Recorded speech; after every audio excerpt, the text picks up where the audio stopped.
Yo, what's going on, y'all? This is Marcus Rosa, aka Mazuma TV, back at y'all with another live. Man, I hope everybody's having a blessed, beautiful, positive, productive day. I hope y'all having a great night overall. You see what I'm saying? Shout out to my veterans. It's going to be Veterans Day tomorrow. I'm back at y'all with some things that we currently need to discuss going on in the boxing world. But shout out to everybody that's on here so far. If you could hit the like button as soon as you come in, that'd be very much appreciated. We're going to talk about Keyshawn Davis going on a rant, ripping Gervonta Davis, calling him out for a fight. What's next for Jaron, Ennis? And then we're going to get into some open boxing topics, man. Shout out to everybody that's in the building so far. It looks like y'all got your post notifications. You feel what I'm saying? I guess that's something good. You feel what I'm saying? Shout out to the boy Coffee Plant in the building. He said, my guy like no other, face of North Philly. I appreciate that, my brother. Thank you very much. Thomas Wright said, bro, the gym videos is fucking lit, bro. I just want you to know that. Yeah, bro, I've been getting a lot of praise for that. You feel what I'm saying? I had a homie just tell me in the DMs, like, yo, bro, you got to keep making your videos at the gym. It's kind of difficult to do that throughout the week. You feel what I'm saying? Because, I'm there from, when I finish work till, you know what I mean, until it's time for me to go, especially when I got my son. By the time I'm leaving, the gym's still open for a little bit of time. So I can't really make videos while everybody's shouting and, music being played and all that. So I think I'm going to just do that every weekend. You feel what I'm saying? When I have the gym to myself, when I finish my training sessions and shit like that, I'm going to follow through with doing them videos in the gym. You feel what I'm saying? Because it seems like a lot of people like it. Shout out to the boy Thomas Wright. Pivot looks so clean. 2 T's, yeah, Coffee. Tell him what it is, man. Blunt Sports, what's going on, my brother? Shay, what up? Old School, 868, what up? Agent 007, one of the members of the channel, what's going on, my brother? He said, what's good to the nation? I hope you're doing well, Agent. I appreciate you coming through and showing love. You feel what I'm saying? Let me see. Coffee Plant said them shits is fire. I appreciate that, brother. Thank you. Shay says, I don't always get to catch your lives, but when I do, it's always a great time. Keep going, my brother. I appreciate you coming through and showing love, man. You always been a positive influence on my channel, and you've been around for a little while, man. So salute to Shay for the positive words. You feel what I'm saying? My day was pretty well, Thomas. You know what I'm saying? I had some bullshit happen, earlier today. You feel what I'm saying? I ran into some bullshit. You know what I mean? Somebody had broke one of my, I'll just tell y'all, fuck it. Somebody had broke one of my car windows. I guess they was like, I don't know exactly what they was trying to do because they didn't take anything. All the doors was locked. I got surveillance footage. I'm going to check that out tomorrow morning to really get the gist of what's going on. But I had somebody break my back window. So now I got to spend money that I shouldn't even be spending, in all honesty, to replace the shit. You feel what I'm saying? So, you know what I'm saying? I came back from the crib. I came back from doing shopping, you know what I'm saying, with my girl, and Sean walking past my car. And I'm like, yo, what, is the window down? And then I look, it's completely shattered all over my son's car seat. You feel what I'm saying? And seeing the glass on my son's car seat, bro, I low-key just wanted to tap into, that old shit that I used to be on. But it's like, I don't really got nothing to move off of right now. You see what I'm saying? So, you know what I mean? I had to put a trash bag there and shit like that. And then tomorrow morning, I was supposed to stay in and rest a little bit, but you know what I mean? God had other plans. So I'm going to have to go check out that surveillance footage, see if I can see something. You know what I mean? Hopefully I can see something. And then, you know what I'm saying? I got to go over to the junkyard. You feel me? Hopefully they have, a window for me at the junkyard that I could just get real quick and, put together. But yeah, bro, niggas is broke, man. You gotta pray for these type niggas. You feel me? The fact that they seen, like, if I understand niggas is hungry and they'll do whatever they eat or whatever to get $1. But it's like, bro, you seen a car seat in there, my brother. That's probably what he was trying to take, because car seats ain't cheap. You feel me? But at the end of the day, it's like, bro, you see that there's a kid that sits on that side, and you had the audacity to break the window on that side, bro. I equate that to like disrespecting my son, and I don't take disrespect lightly with myself. So, I mean, you can only imagine the type of disrespect. You can only imagine how I would feel if somebody would disrespect my son. You feel me? Like, to see that glass on my son's seat, that really, like, I really wanted to go off. But you feel what I'm saying? We'll get it figured out. I just hope that, this wasn't done out of malice, in all honesty, and I hope I don't got no type of target on my back, because if that's the case, then, I ain't calling the law. I'm going to just say that. Shit going to have to be taken into my own hands, and whatever it's going to be, it's going to be. You feel me? I just hope this. I really hope that this is somebody I don't know. That's all I know, bro. But besides that, man, I hope y'all doing well. Besides that, I had a great day, y'all.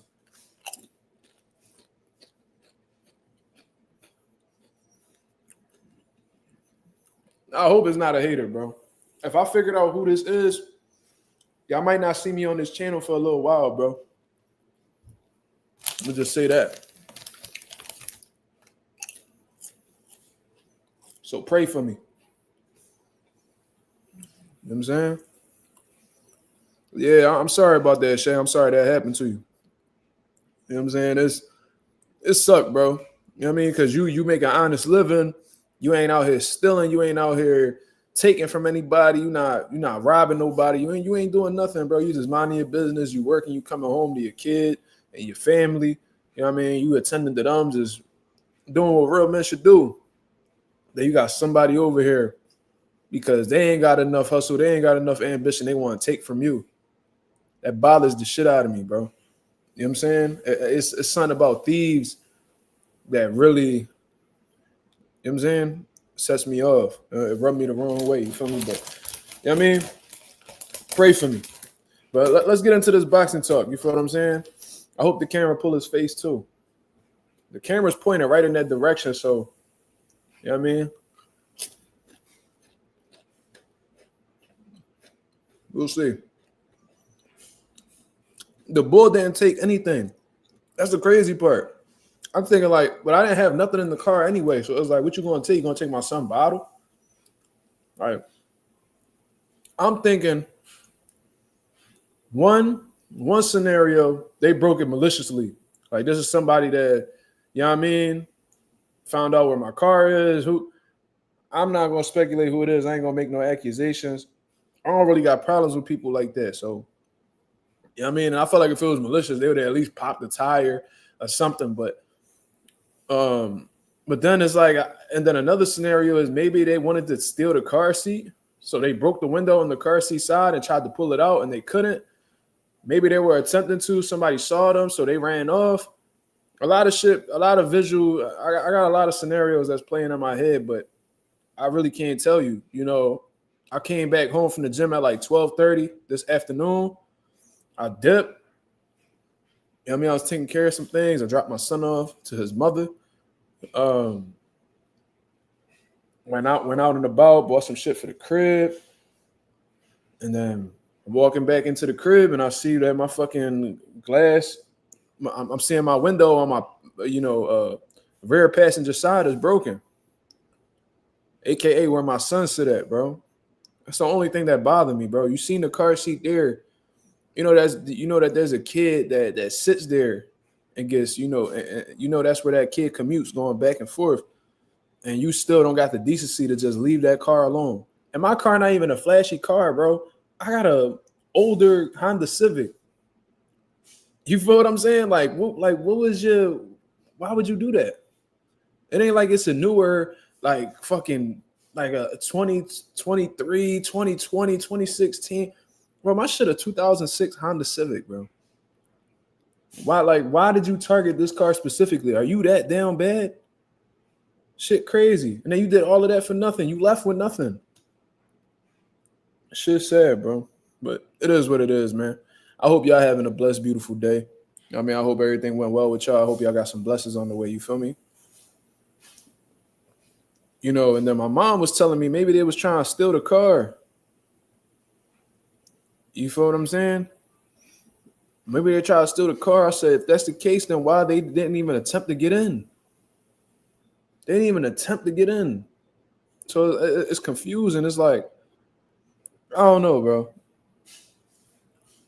Mark the real Mr. Catch It Buddy if you find out. And I ain't going to speak on too much, but pray to God. They better pray to God because I know what I'm going to do. I got a whole track record of doing shit like this, bro. I know what I'm going to do if I recognize who that is. I'm going to play it cool. But it's going to be some shit, bro. I'm telling you something good, bro.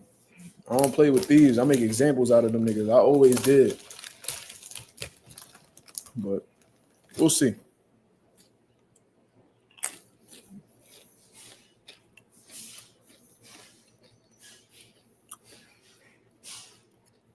Damn, Shay, that's some crazy shit. He would have did that shit at my gym. He wouldn't have made it home.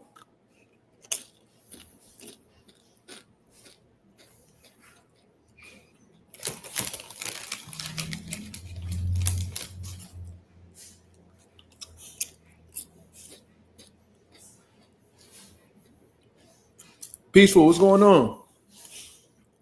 So what y'all want to talk about first, man? I don't want to dwell in this shit because I'm gonna be in my own thoughts, and I mean that's not something I want to think about right now. I want to talk to y'all. What's going on? What y'all want to speak about, man? You want to speak about boots? All right, we can talk about it.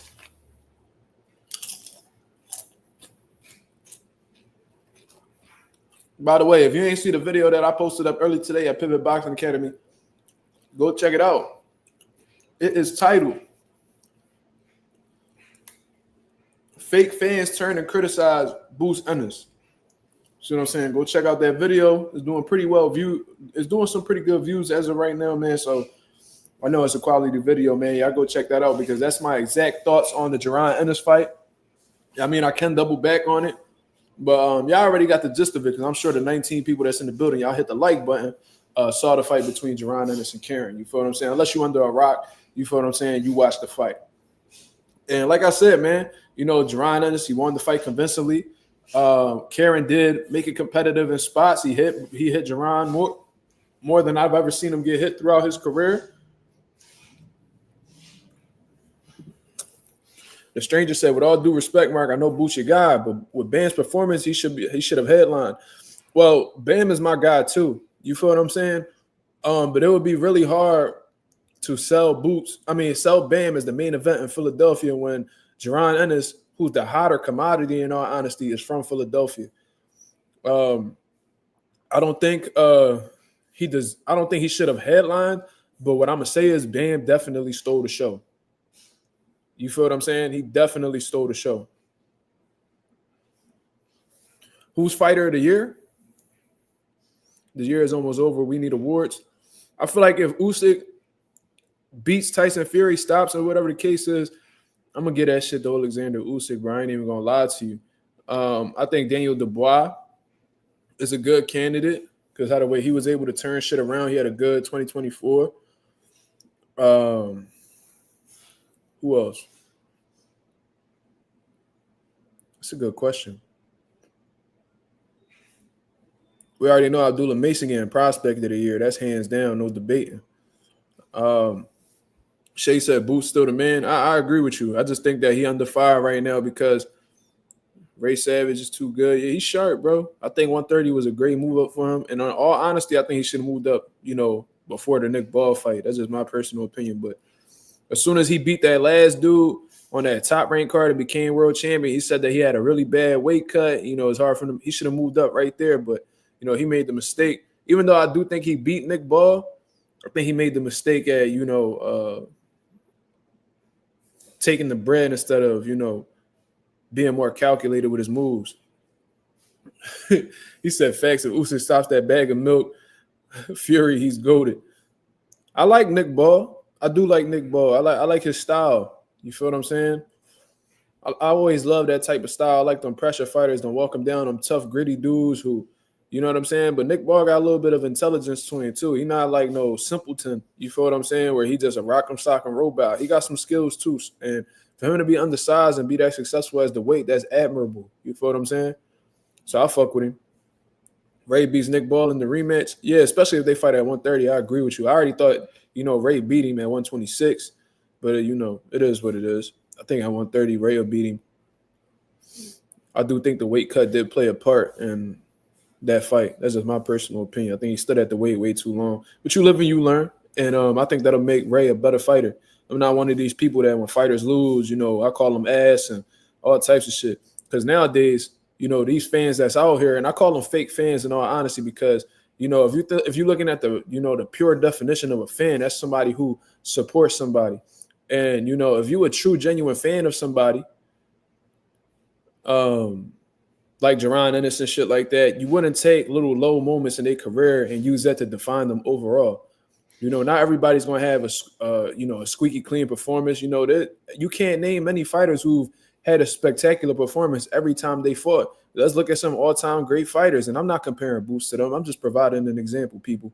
Floyd Mayweather, did he have a squeaky clean performance out of the 50 times he's fought? No, he's had some fights where he took some bumps and bruises, done got hurt. You feel me? Andre Ward, he retired undefeated. Did he have a squeaky clean career? No, he's been knocked down multiple times throughout his career and had some controversial fights. Floyd had controversial fights. You name them. Even with Terrence Crawford, like, all right, he's undefeated. He pound for pound #1 on my list, but he didn't easily dominate everybody he fought. I thought he beat MarkMazuma clearly, but it wasn't like a squeaky clean performance. I seen MarkMazuma having success. You feel what I'm saying? So I think that, a lot of people jumping the gun. And this is why I call them fake boxing fans, because if they were truly, about, the betterment of boxing and all this other shit, bro, you wouldn't be going out of your way to try to, degrade fighters as easily as y'all do. You feel what I'm saying? And like I said, there's not many people walking this planet that's a bigger Jaron Ennis fan than yours truly.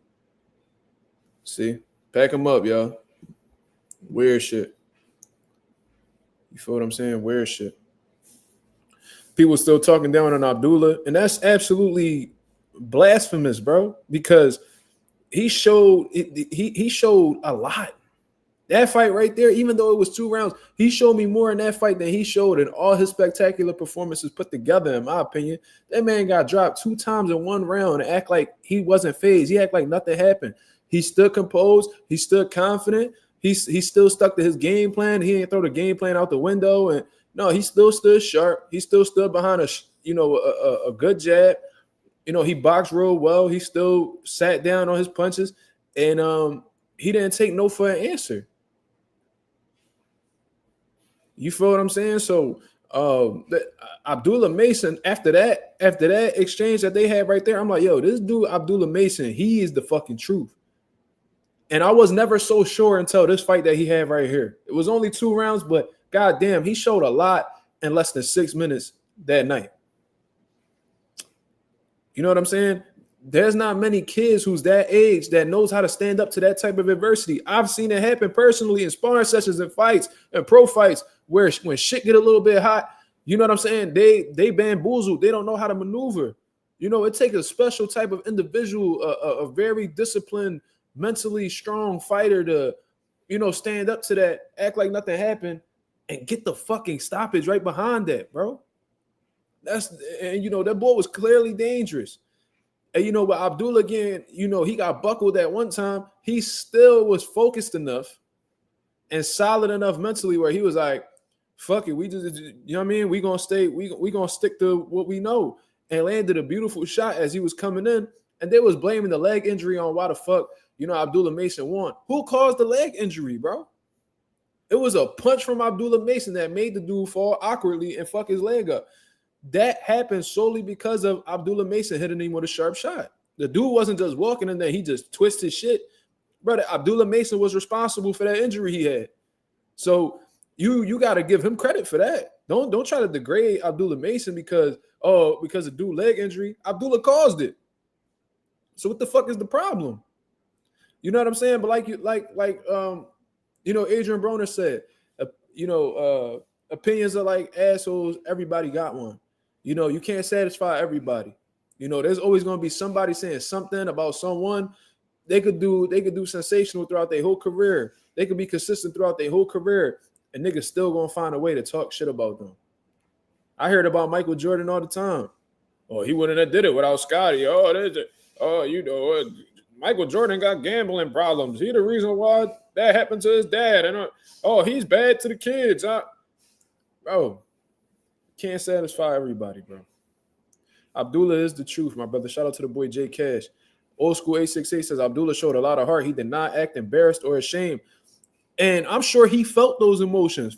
But for him to, let his mental fortitude overcome his emotions and continue to be himself in the ring and still be assertive and, maintain his dominance throughout the fight, even with him getting dropped twice, you got to commend that, bro. Niggas is not built like that. I'm trying to tell you, bro. Boxing exposed niggas for who they truly is all the time. Even if they, gifted fighters, talented fighters, boxing will always expose you. It might not expose you in the first part of your career. It might not, it might not expose you in the middle of your career, but somewhere, somehow, who you really are is going to be revealed in the ring. You feel what I'm saying? And that's just what it is.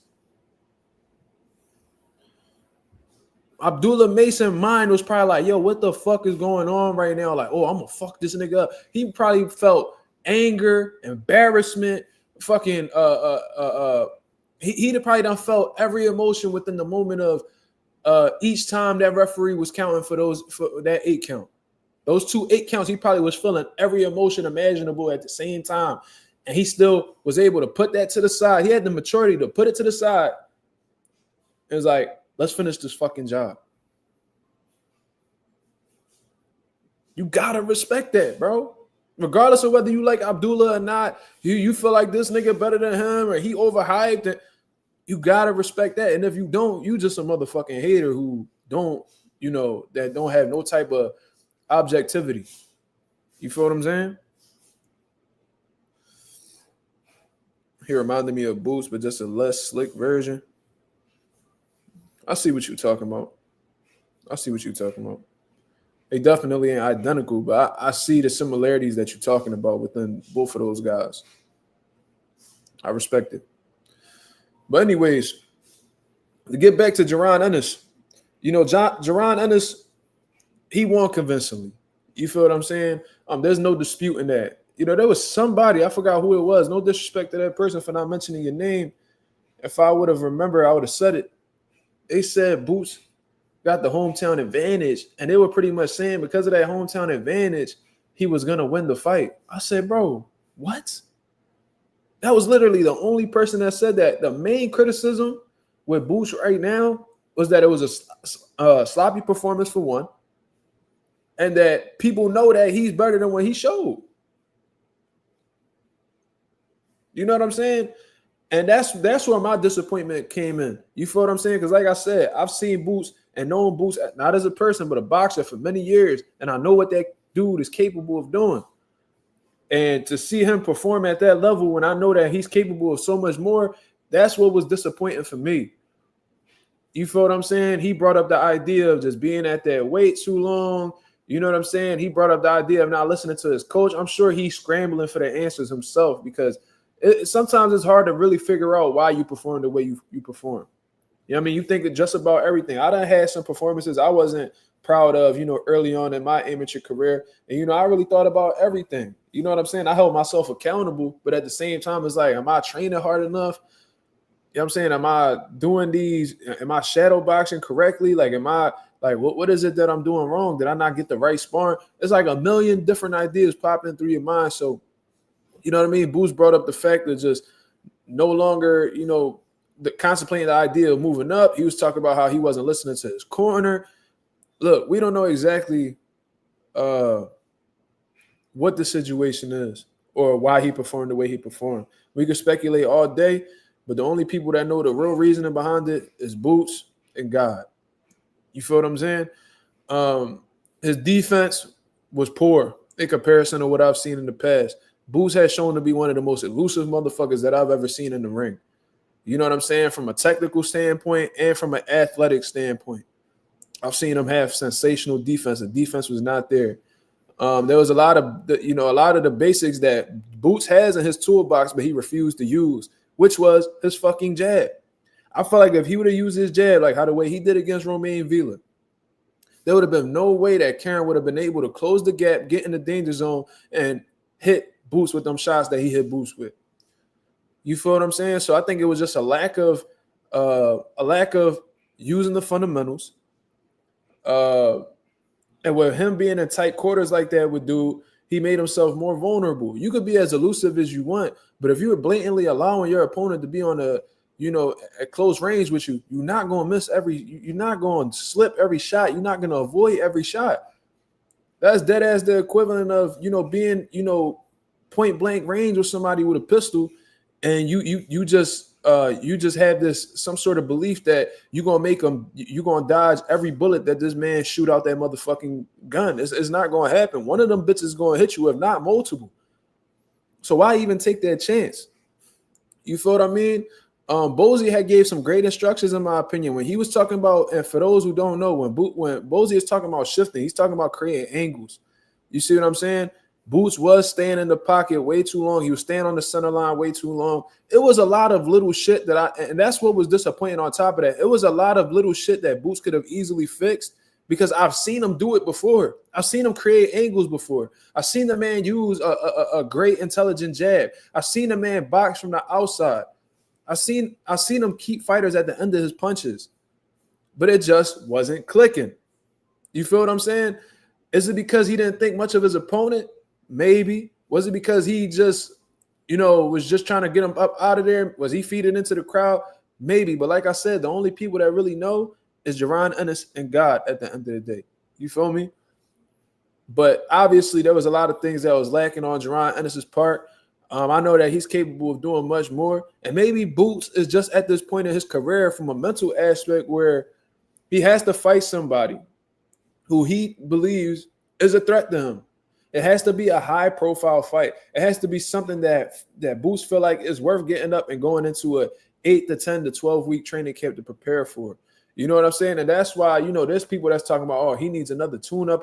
That's the last thing that Jaron Ennis needs, because you could tell that when he got these guys that were lower-level opposition, like David Evanesian and Karen, he didn't think much of them dudes, so he didn't perform well. I think that Boots is at a point that he needs somebody that he respects, in terms of being a high-caliber fighter.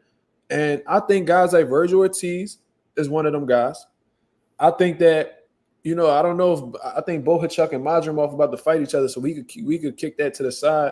You know what I mean? Bakram Mordazaliev, either of the champions at 47, Norman Barrio, Stanionis. It has to be somebody that's gonna make Boots excited to fight. Tony says Ortiz and him past due. Absolutely, I agree with you, but they still young guys in their prime.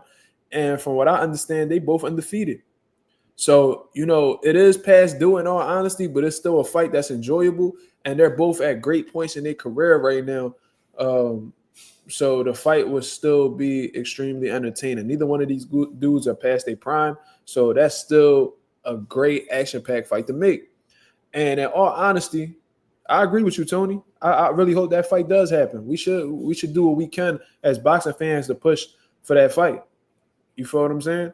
But like I was saying, damn, I forgot what the fuck I was saying. What the fuck was I saying?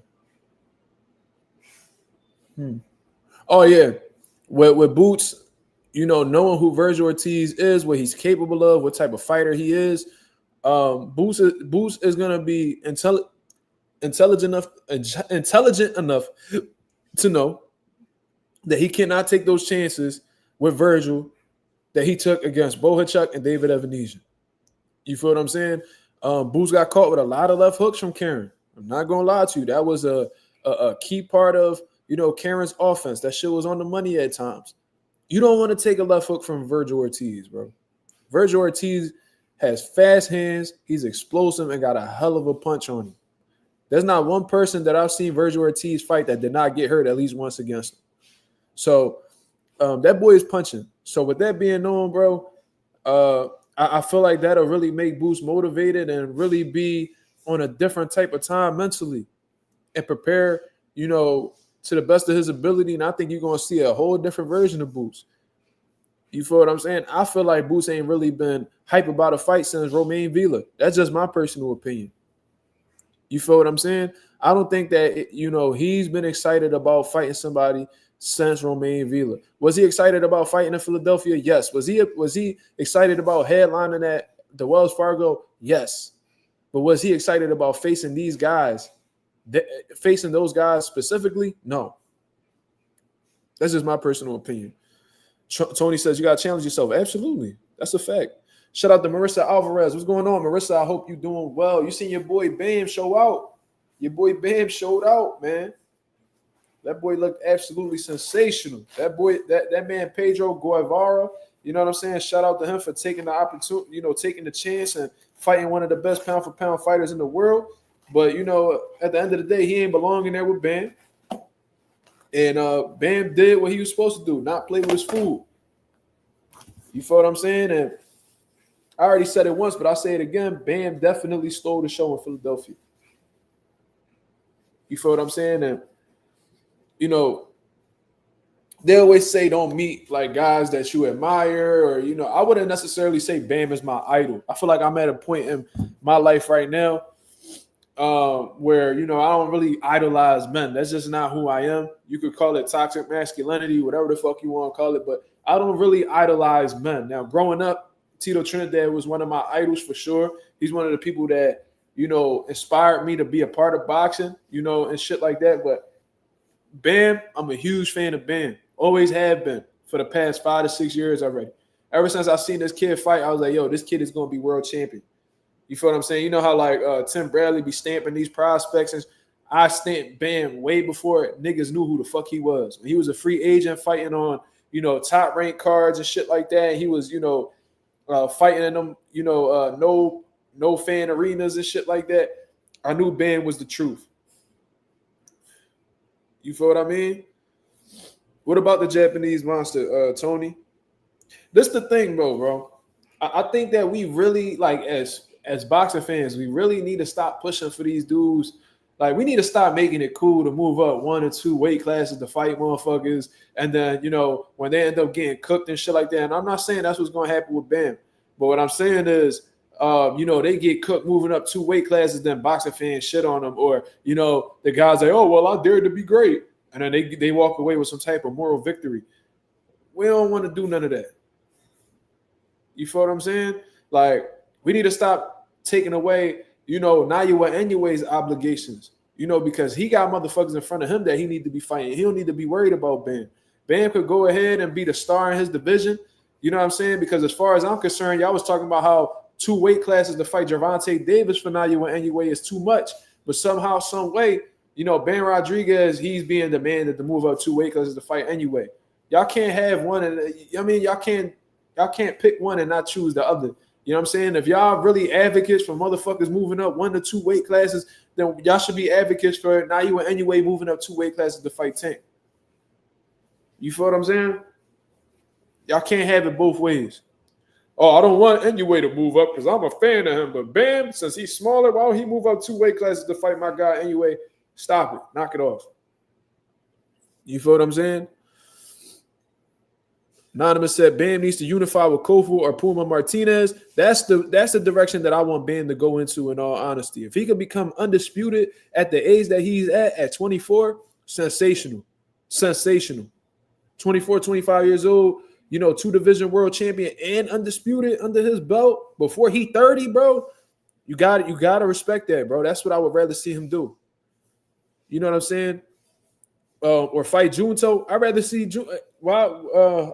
see Junto move up and fight anyway. I want to see them fight each other. I want to see Japan versus Japan in the motherfucking in Japan. Let's see it. You know what I'm saying? That's what I want to see. And if Bam ends up moving up to 118 while Junto there, then we could start talking about it. But I think we really need to, like, as boxing fans, stop trying to convince fighters to move up 2 weight classes. Like, we don't need to be seeing that, bro. We don't need to be seeing that. Come on, man. We don't need to be seeing that. You know what I mean? I'm not an advocate for none of that. Unless it's like, these smaller weight classes where these weight divisions only 2-3 pounds apart. You know what I'm saying? Like, if it was a 112 dude moving up to 118, that's only a 6-pound difference. You know what I'm saying? Or 115 to 122, whatever. I don't even, as a matter of fact, I take that back. No, we ain't doing that. Let these motherfuckers be great in their weight classes. When it's time for them to move up, you know what I'm saying? Let's do it. Yeah, I don't want to hear none of this dare to be great bullshit. For what? You look dumb, nigga. Because the whole time you talking about how you different and you going to do this and you going to do that, and then you get fried, and then Well, I dared to be great. Man, shut up, bro. Don't nobody want it. I heard that shit with Kell Brook with Triple G. Everybody was talking about how Triple G and Kell Brook the same size. I said, bro, what the? No, the fuck they not. Who the fuck told you that? This boy Kell Brook was fat as shit on that scale. All the water in his system in the world. All the water in the world in his system. Oh, Kell Brook is huge. Oh, Kell Brook is huge. And then when they fought each other, it was like, oh my God, Triple G is huge. No shit, dummy. That's a natural welterweight in comparison to a natural middleweight. But the whole lead up to the fight, y'all talking about how niggas is the same size. Dumb as hell. Dumb as hell. Went in there and got his orbital broke. Was never the same. Triple G definitely used to cherry pick, though. Abel Sanchez used to push Triple G like he was the biggest fucking monster on the planet. Oh, we'll fight anybody from 154 to 168. Oh, Mexican, they had him pushing that Mexican style. I would have took that as disrespect, bro. I'm surprised Canelo didn't take that as disrespect with this little Russian nigga running around talking about, you know, Mexican style or how Canelo don't fight Mexican style and he a Mexican. Bro, that would have pissed me off. I'm surprised that went under the radar, but regardless, you know, Triple G ducked a lot of motherfuckers too, bro. And for him to get so much publicity and so much praise, his resume not even really like that. Like, what did he do besides beat Canelo? I mean, fight Canelo 3 times and not be victorious in either one of them. You know, there's a lot of debate. You know, they thought I thought he won the first fight, but the reality is he didn't. You know, I thought he lost the second fight, just my personal opinion, and he got smoked in the third fight. He was already a shell of himself. What did Triple G do besides beat Canelo Alvarez? Beat Daniel Jacobs? Willie Monroe? Derevyanchenko? I don't know. I think Derevyanchenko beat him. Was hurting him to the body, had him folded up and all. What we talking about? You know, there was plenty of people that called out Triple G to fight, and he ain't even look their way. Demetrius Andrade, one of them. Erislandy Lara called him out for years. Nothing happened. Jamal Charlo, I think he gave up his WBC title. He gave up his WBC title not to fight Jamal Charlo. Like, there's a lot of dudes who want to smoke with Triple G. He wasn't this boogeyman that everybody was avoiding. You know, early on in his career, there was niggas that ducked him, like Peter Quillen. I think Miguel Cotto ain't really want no smoke with him. I think at one point in time, Canelo ain't want no smoke neither. He just wanted to stay his ass at 155. He didn't want to make the full move up until HBO and fans put pressure on him to do the fight. Backed him into a corner. You thought Danny Jacobs beat him too? I heard a lot of people say that too. They say that. Yeah. They say that. I heard that before too. Daniel Jacobs was the first one that really showed that Triple G normal. You feel what I'm saying? Because I ain't gonna lie. You know, I wasn't really too crazy into the hype. I was really thinking what Floyd Mayweather was thinking, like straight up and down, no special effects, right? And then once I seen Andre Ward pull his card and he flaked, I was like, he did that for a reason. He don't believe in himself how he really, you know what I'm saying? He don't really believe in himself how he portrayed. You know, it came out to be true. When that whole, and for those of y'all who don't know, I'm gonna give y'all a little brief history lesson. Like I said, Triple G, it was really Abel Sanchez for real. He was talking about how black fighters don't sell. A lot of that shit came from Abel Sanchez, little, you know, promotional tactics. You know what I'm saying? And he doubled down on that shit too. Like, yeah, black fighters don't sell, blah, blah, blah. Meanwhile, the biggest pay-per-view stars that ever live in boxing were black. But regardless, Triple G was pumping his chest. You know, Abel Sanchez, we'll fight anybody from 154 to 168. There was 2 opponents that Triple G was considering fighting at 168. One of them was Chavez Jr. Another one was Carl Froch, former Andre Ward opponent. So Andre Ward, his team, they get the word that, you know, Triple G is looking to come up to 168 pounds. Andre Ward pretty much told him, yo, you come into my weight class, you got to come see me. Triple G and them, they acting like they interested. All of a sudden, they pulling catch weights out. Oh, we'll fight Andre Ward, but it got to be at 164. When y'all said y'all will beat anybody from 154 to 168. Meanwhile, Triple G and his team was attempting to fight Chavez Jr. at 168. It was attempting to fight Carl Froch at 168. But when it came to Andre Ward, 164, to the point where Andre Ward was going in interviews calling him Little G. A little out of character for Andre Ward. You know what I'm saying? He's not the one to really talk too crazy, but that lets you know how hard they was ducking and how they was really just moving off of lies, bro. Yeah, Froch was washed. Absolutely. Chavez Jr., he been a bum. You feel what I'm saying? Niggas already peeped that after the Sergio Martinez fight.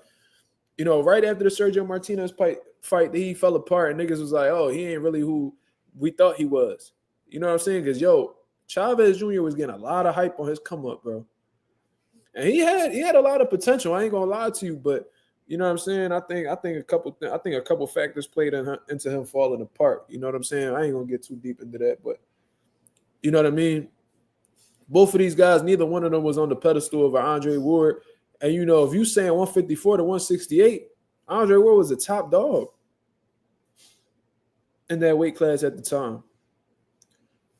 They seen Andre Ward as a threat. They knew his style wouldn't have worked out in their favor. They knew that was a style they couldn't overcome. And, you know, they avoid that man like the plague, bro. Ward is definitely a legend. Ward ain't say much, but he was about that shit that a lot of these niggas be talking about. A lot of niggas be talking about who they is and what they'll do and who they, you know, how they really dogs.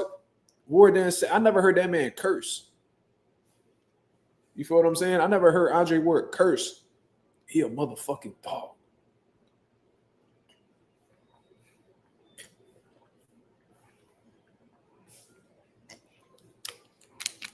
But anyways, let's talk about the boy Keyshawn Davis, man.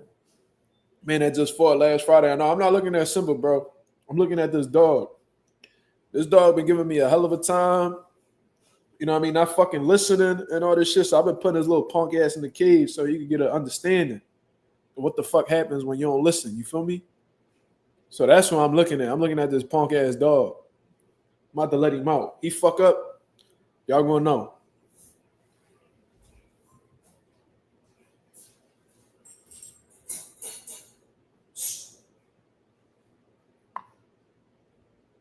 Come on.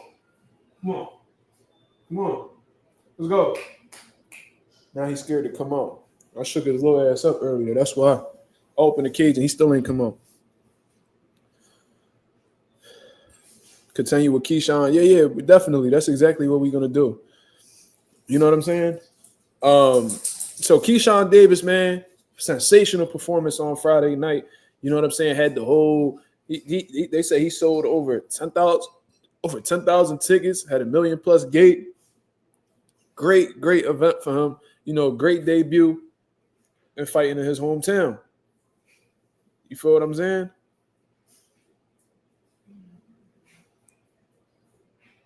Yeah, that's what you're supposed to do, fuck nigga. That's what I thought. But anyways, no. Right here. Right here. Yeah, I'm gonna fuck this nigga up, yo. Fuck this nigga up. Yo. Where you at? Where you at?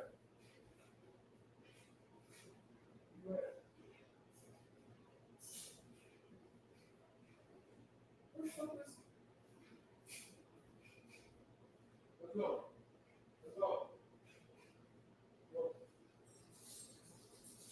Go. You got structure in this motherfucker. Get it. Lay your ass where you get it. Don't move. But anyways, my fault, y'all. There's gonna be some structure in this motherfucker. I don't know who house trained this little nigga, but I don't play like that. Yeah. They call me Marco Vic, nigga. Marco Vic. Play if you want. But Keyshawn Davis, sensational performance, man. They showed out for him. You know what I'm saying? He really made a great representation of himself, you know, on Friday night. You feel what I'm saying? Went in there with a fighter that a lot of people thought or, you know, believed was going to give Keyshawn some problems. You know, I told you guys, if he stayed nice, relaxed, composed, and he just boxed how he usually boxed, you know, kept his defense, you know, responsible, in check, all that, I really thought that he was going to defeat Gustavo Lemos. And I even, you know, hinted at a possible stoppage. And I said, if he was able to get that, that'll be a sensational statement. Now, I'm not going to sit here and act like I'm Nostradamus, because one thing I did not predict that it was going to be that easy. And one thing that I did not predict was it was going to happen that fast. You feel what I'm saying? Keyshawn Davis stood behind a beautiful jab. He was stabbing to the body real consistently, you know, throughout that first round. I felt like that took a toll on Gustavo Lemos immediately. He started to feel the effects of those stabs to the body right away. He was punching through his opponent. Just beautiful schooling, man. Shout out to Bomac and them over there. They're doing a great job. They really got a great understanding of what boxing is. You feel what I mean? Second round, you know, Gustavo Lemos, he's not liking how the fight is going. You know what I'm saying? He's not in control of the fight. What does he do? He shows desperation. He lunges in with a left hook, completely abandons his defense. He's off balance, you know what I mean? And runs into a nasty pull counter from Keyshawn Davis. Lemos goes down. He gets up. I feel like that was a shot that definitely stunned him, but he was not hurt just yet. You know, after he was able to proceed, after the referee allowed him to proceed, then he ran into a left hook that definitely had him in la-la land. You feel what I'm saying? Definitely had him hurt. You know, he dropped, of course, tried to get back up, fell again. In all honesty, I think the ref should have waved it right after that, but he continued. The referee gave him another opportunity, and Keyshawn closed out the show. Had the referee falling with the motherfucker. You feel what I'm saying? So ever since then, and prior to the fight, Keyshawn Davis has been adamant about fighting Gervonta Davis. And look, I understand Keyshawn's perspective. He got the underdog mentality right now. He got a chip on his shoulder, and he want to prove to the world how good he is, how great he is. And you can just tell by his, like, in his mannerisms, and you know what I mean? You can just tell by how the way he speaks that he's genuinely interested in facing these top caliber guys, which is a great thing, because we got scary ass niggas out here like Richardson Hitchens, you know, and Brian Norman, where they talk a good game, but, you know, they got picks with certain niggas. And for those of y'all who don't know what picks is, you know what I'm saying? Like well, if somebody in Philly say they got no picks, that means like they give no fucks. Like they susceptible to crashing out. Like they ain't got no rap. You feel what I mean? But when you say somebody got picks, it's like, you know what I'm saying? Like you know who to play with. You know who and who not to play with. Like you inconsistent with that tough shit. You feel what I'm saying? Keyshawn, you could tell that how the way he speaks, he genuinely wants to fight these guys. You feel what I'm saying? I actually like the fact that he called out Gervonta Davis in all honesty, and I feel like more guys should do that, especially these elite guys. I feel like the mistake that people making right now is, you know what I mean, they being all respectful to Gervonta Davis, just saying, oh, the fight going to happen later down the line, and you know what I mean? They just be laying on Gervonta Davis and just be waiting, just being on his type of time. Nah, fuck all that, bro. Fuck all that. You know what I'm saying? So I like the fact that Keyshawn calling him out. And, you know, Keyshawn just went on live not too long ago, and he started to really express how he felt about Gervonta Davis. He feels like Gervonta Davis is playing the game right now, and he's fooling everybody. He's calling Gervonta Davis a deceiver, that he lying to the people. He giving the people this impression that he this top dog whole time. He hiding from the elites. This is what Keyshawn Davis said. This is not my words. I have been highly critical of Gervonta Davis' opponent selection. I've been highly critical of his resume overall, hence why he's not on my pound-for-pound list. But like I said, this is what Keyshawn Davis is saying, not me. Let's take a look at what Keyshawn Davis has said. Shout out to Fight Hype. You know what I'm saying? I'm not going to play the video because you already know they be acting I don't know. They be acting weird with the copyrights and all that, even though it's not their video in reality. They screen recorded Keyshawn's live, but, you know, I've had some weird shit happen on my YouTube before. So let's check out what Keyshawn had to say. Tough. This don't got nothing to do with me proving myself. I want to fight him straight like that. He's referring to Tank. Fight him, bro, because he been tricking the boxing game for too long. He been tricking the boxing game for too long. He makes shit look good. He making the shit look better than what it is. Resume what? What kind of resume he got? He don't fucking resume, man. He don't got no resume, man. He don't got no goddamn Sugar Ray Leonard on his resume. He don't got no goddamn Marvin Hagler. He don't got no real deal fighters like that on his shit. He got fights we all knew he was gonna win, man. He got fights he all knew we was gonna win, man. I'm not trying to hear that. I'm not trying to hear none of that. This not about being tough or none of that, man. I want to fight him, man. I need the whole world to be against me on that fight, so I can show y'all how great I really am. I don't need nobody for me for that fight. I don't need nobody for me for that fight. I'm gonna be a superstar next year, man. Fighting him or not.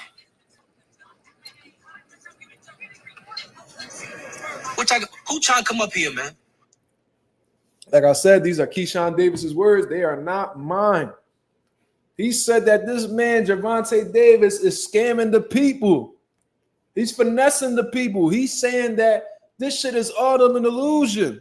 This Gervonta being a top dog, and he's saying that is all an illusion. Shitted on the man's resume, saying how he don't need him, but he wants to fight him to show the people that Gervonta is not who they believe he is. And I approve this. Even if it's a situation where they fight and hypothetically speaking, Gervonta sparks him. The fact that he's willing to step up to the plate and the fact that he really feel like he could overthrow Tank, I respect it. And in all honesty, bro, I don't know, man. I don't know. I don't feel like Keyshawn really saying any type of cap. You know, it's his opinion at the end of the day. But he's saying some valid shit in my head. Tank deactivated his Twitter. Well, that lets you know that he definitely ain't fighting. Anonymous says, I approve the call out. We know Tank won't fight 140-pounders. Tank would rather bring up 130s. The best at 35. I think you meant to say is our last hope. You feel what I'm saying? Let's rewind back on what Keyshawn said. Fight this man, though. When I keep shit real, bro. Tell Light Skin get out of his feelings and send me a contract. Straight like that. And I don't need him. I don't need him. I'm going to say it 3 times for your ass. I don't need him. I want to fight this man, though. Straight like that, bro. Ain't nothing about this. This don't got nothing to do with being tough. This don't got nothing to do with me proving myself. I want to fight him straight like that. I want to fight him, bro, because he been tricking the boxing game for too long. He makes shit look good. He making the shit look better than what it is. Resume what? What kind of resume he got? He don't fucking resume, man. He don't got no resume, man. He don't got no goddamn Sugar Ray Leonard on his resume. He don't got no goddamn Marvin Hagler. He don't got no real deal fighters like that on his shit. He got fights we all knew he was gonna win, man. I'm not trying to hear that. I'm not trying to hear none of that. This not about being tough or none of that, man. I want to fight him, man. I need the whole world to be against me on that fight, so I can show y'all how great I really am. I don't need nobody for me for that fight. I'm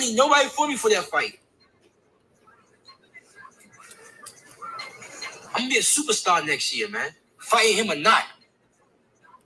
Those are Keyshawn Davis's words, not mine. Yeah, G-Bo, he talking greasy. He definitely talking greasy. You feel what I'm saying? Now, have y'all noticed that there's been like an energy shift towards Gervonta Davis now? It's almost like niggas are starting to wake up, yo. The shit that I've been saying, bro, I remember when I first started saying it, when I started calling out the bullshit in terms of opponent selection and, him not, being too optimistic about fighting elite level guys. I remember I was getting bombarded with hate. Man, you don't know what you talking about, man. Shut up. I'm like, okay. I still stood on my opinion. But nowadays it's like I'm seeing like diehard Gervonta fans like, yeah, man, like they running out of defense tactics, man. They running out of things to say in order to defend this man's choices. You feel what I'm saying? And I feel like everybody waking up now because I feel like a lot of boxers wasn't really saying shit. They were just putting, they decided not to speak on them. You know what I'm saying? I seen a lot of praise in Tank direction at one point in time. Now it's like niggas is waking up and smelling the coffee, cuz. Niggas is waking up and smelling the coffee. They're like, hold up. You know what I'm saying? Like, you still haven't done what you supposed to do. Because when you at the top of this game, man, you can't outrun the smoke, man. You can't just sit here and feel like you can do whatever you want. You feel what I'm saying? The media gonna get to you, the fans gonna get to you, and they gonna really let you know how they feel. Or you know what I mean? Canelo can't walk around nowhere without niggas bringing up Benavidez. You feel what I'm saying? You can't outrun the beam, nigga. You can't. And I feel like Gervonta Davis has been doing that for a good amount of time now. We calling for it. At one point in time, we was calling for Devin Haney's. We was calling for Shakur's. We was calling for Tiafimo's. We was calling for elite level dudes that's around his age range. And we sitting here getting Isaac Cruz. We sitting here getting Mario Barrios. We sitting here getting Hector Luis Garcia. Niggas is fed up, bro. Niggas is fed up, bro. We getting Ryan Garcia's. Ryan Garcia was popular, cool. That was a good little casual fight. I give Tank the pass for that. You feel what I'm saying? But even then and there, is like you talk like you this big tough nigga. You know what I'm saying? How nobody could fuck with you, and how you let this nigga talk. He macho man wherever he go. You feel what I'm saying? He macho man everywhere he go, but behind the scenes, he real cautious. He real calculated. He real cautious. He real calculated, people. I'm telling you. And I could provide y'all multiple examples, but regardless of what I say, I'm looked at as a hater. You feel what I'm saying? You expose the truth, you hating. Niggas prefer to live in delusion, bro. Niggas nowadays would rather sit in their lies because they know that is a lot less painful than facing the truth. And that's a fact. And you could run this kind game, you know what I'm saying? You could brainwash the casual boxer fans, but niggas like me, you would never get that shit out of. I could give you the benefit of the doubt when you coming up, but I'm gonna watch every single move you do. I'm gonna watch every single move you do. And the weird shit gonna start piling up in my head. And I'm like, oh, you playing the game. You ain't about that shit you be talking about, bro.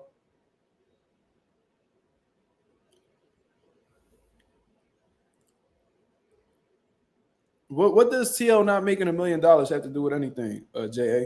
What you talking about? What was that for?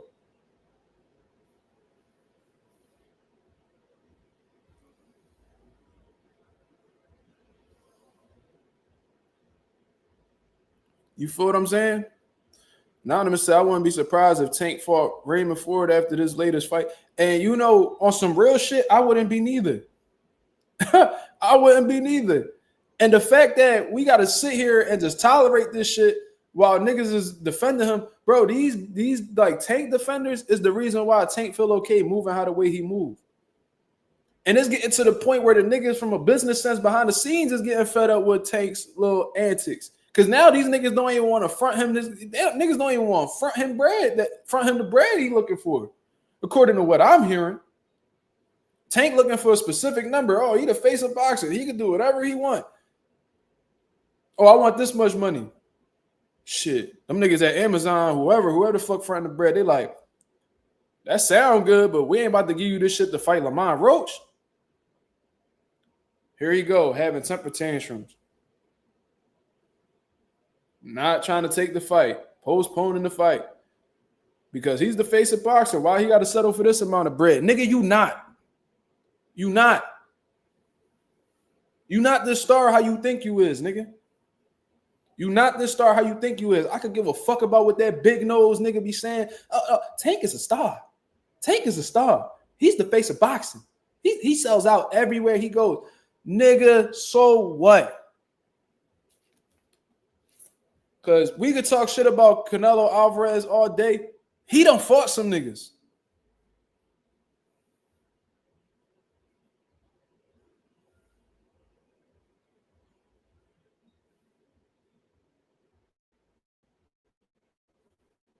I ain't gonna say Tank is broke. I ain't gonna say all that, Marissa. That's a little crazy. But what I am gonna say is, you not this star how you think you is, bro. You wanna know how I know? Because I bet you if Canelo shot an offer, well, if he shot a number and said that he need this guarantee, niggas would have put it up. Why? Because they know they gonna get that shit back. If Tank put a number and they give him a significantly lower one, it's because they don't believe in his ability to sell shit. But that's just what I heard. And part of being the face of boxing is doing shit inside the ring that shows you that you are not above all these other niggas. And Tank, you getting knockouts. But who you knocking out? Who you knocking out? Canelo done beat motherfuckers, bro. We can run it. We can really run it down to the old niggas. He when he was in his early 20s, this nigga fought Shane Mosley. You know what I'm saying? Multiple division world champion. He beat the Carlos Baldomirs early in his career. Then, in his prime, he was fighting the Miguel Cottos. He fought the Triple G's. He fought the Austin Trouts. He beat the Erislandy Lauras. The nigga done fought name after name after name after name. Hence why Canelo is in the position that he's in. Because even when he loses, he's still running up a bag. That nigga lost to Bivol and everybody was still trying to sign the nigga. And I ain't know I fuck with Gervonta more than Canelo, if we being honest. But I'm telling y'all the real spill, bro. I'm telling y'all the real spill, bro. The thumbs up is free. Shout out to the boy Coffee Plant.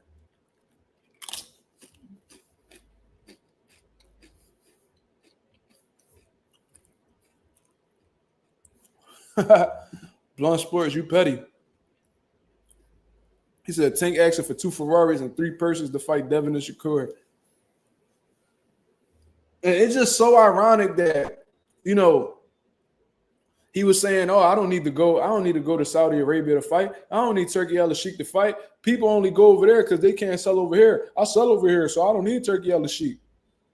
Meanwhile, you having trouble getting the guaranteed purse that you're looking for. I don't know. Real faces of boxing don't typically have those problems. I don't recall Floyd ever having to postpone a fight because niggas wasn't coming correct with the money. If niggas ain't coming correct with the money, it's because they feel like there's a strong probability that they might take a loss. If they was convinced that they was going to double, triple, quadruple their bread, they would have gave you whatever you was looking for. Come on, dog. That's a great point from Anonymous right there. He thinking, see, this is why I appreciate, the nation and the mob, because not only do we formulate our own opinions, but they knowledgeable opinions. You feel what I'm saying? Anonymous says, yeah, that's because high-level competition also sells in boxing. Who won't pay for a good competitive fight? And, I heard Caleb Plant say this shit, and this was some of the realest shit. He was like, I think they had asked him on the Breakfast Club or whatever. It might have been a different channel. My apologies for, my memory being faded on this one. But they was like, would you rather, like, at this point in your career, are you chasing money or legacy? He said, when you chase legacy, the money gonna be there. So that goes perfectly in line with what Anonymous is saying, because legacy defining fights, aka extremely competitive fights, sell. You know why? Because there's nothing better to a lot of people than a fucking good fight. Point blank, period. I know niggas that they know me as the boxing nigga, so they reach out to me, right? And they like, yo, mind you, they don't know a lick of boxing. They just know that I'm a boxer, so they hit me up. They call me, whatever. Yo, man, the Russian dudes, man, they fighting tonight, man. They fighting for all the belts. Yo, who you think gonna win?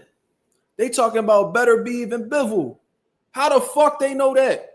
When neither one of these dudes is a star in the sport of boxing. Because casual fans will always gravitate towards a great competitive fight. All you need is word of mouth. All they need to see is a good advertisement. The real always prevail. KS, that's a beautiful comment right there. I wish I could, as a matter of fact, let me go ahead and pin that one up there, man. Let me go ahead and pin that one up there. This is a fact, brother. As a matter of fact, let me go ahead and pin that one right there. The real always prevail. Simply put, but it makes a lot of fucking sense. You feel what I'm saying? So these niggas done had enough. They seen how PBC, they having financial troubles and shit like that. They seeing how, all these niggas is getting paid a shit ton of money to fight lower level opposition, and they having financial issues now. You feel what I'm saying? From what I heard, these niggas be getting IOUs. These PBC niggas be getting IOUs, bro, where, they don't get their full purse right away. These niggas be getting paid in, what's that shit called? These niggas be getting paid in, what's that shit called, bro? I'm forgetting the word. These niggas is getting paid in, by piece by piece. What do they call that shit? Fuck, man. What's the word? Anybody know the word, y'all? Installments. Thank you, West Philly. These niggas getting paid in installments. No, not dividends, Marissa. Increments, that could be installments. There you go. That's the word that I'm looking for. Thank you. These PBC niggas be getting paid in installments, bro. These niggas wasn't getting no guaranteed bread. Why you think Andy Ruiz and Luis Ortiz was on pay-per-view? No, Al Heyman was paying Adrian Broner $150 a week after he blew all the bread that Al was holding for him. He said that on $1 million worth of game. He was getting paid a crazy amount of money, and he was just being financially irresponsible. You feel what I'm saying? I guess Al was like being like his accountant in a sense, where it was like, all right, I know this nigga be wilding with the bread, so you know what I'm saying? I'm gonna keep some of this bread here for him. You know what I mean? So, on a rainy day, he could have some emergency funds. Adrian Broner kept asking for money. And as soon as it gets in his hand, he's sending it somewhere else. Why do you need wires every day? I think he was getting wires sent every day with like $50,000. Why do you need $50,000 every day? Because Adrian Broner, he's an addict, honestly. He's an alcoholic. So he just trying to fund this high lifestyle that, eventually is going to make you go broke. And it got to the point where I was sending him less and less and less. And the reason why he was sending them less and less and less was because the money was going down the drain, people. And then it got to the point where Al said, I ain't got nothing left. You done took it all, nigga. And now he mad at Al. Come on, man. Get out of here. Get out of here. You see what I'm saying? AB blew all his money. That's a fact. Then he wanted to blame Al for that. Now, could Al have, kept them active and, you know what I'm saying?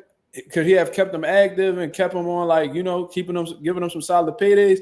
Possibly. You see what I mean? But I think the mistake that was made was they was getting paid so crazy at one point in time that when they always, it's like when you spoil a child, man. You know what I mean? If I keep picking up my son all the time, like keep picking him up, he's gonna build like this dependency of me picking him up all the time. And that's when, he's spoiled. You know what I'm saying? You just want to relax. You don't want to hold him, but he's so accustomed to you holding him that's all he knows. That's what he feel like he deserves at all times. You keep giving these fighters all these big ass paydays, and then when the money run out, and it's time to come to the table and come to some type of understanding with a fight, they want this much.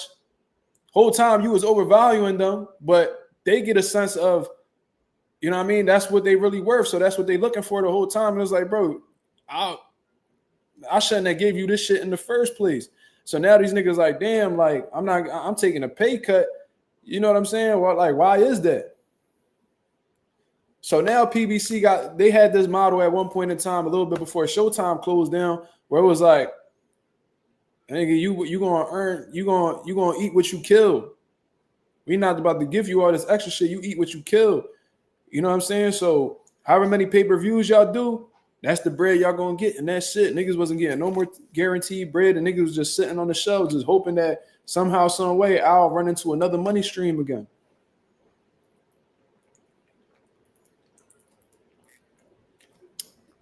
And that fucked a lot of people over as a result. That inactivity killed a few fighters. That shit killed Deontay Wilder. That shit killed Danny Garcia. That shit killed Earl Spence. You know what I'm saying? Some of the biggest stars that they had. You see what I mean? And what they doing now is paying Canelo Alvarez. You know what I mean? And the profit they get from Canelo Alvarez, they spread it out on motherfucking fighters that they got, hoping that it can make some big shit happen. That's what they doing. Whatever profit they make of Canelo Alvarez, Canelo probably keeping the lights on over at PBC for real. Mm-hmm.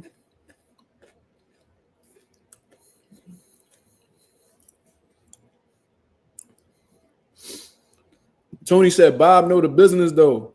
Pay less and make them work. That's their model, bro. Promoters, I say it all the time, they opportunists, whether they former fighters or not. Their whole goal is to spend the less amount of money possible while simultaneously reeling in the biggest reward. Canelo Alvarez said it himself. He heard Oscar De La Hoya say, what was it that he said? It was in Spanish. But the translation was like, just feed them little by little, because as long as they hungry, they'll keep fighting. You know what I mean? Your whole objective is just feed them little pieces so they stay hungry. Don't feed them till they full, because then they won't give you the performances you looking for anymore.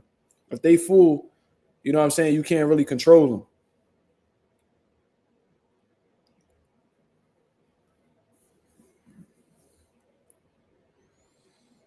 Tank is gay. Ain't nobody even talking about that, bro. Let's pack this nigga up, yo.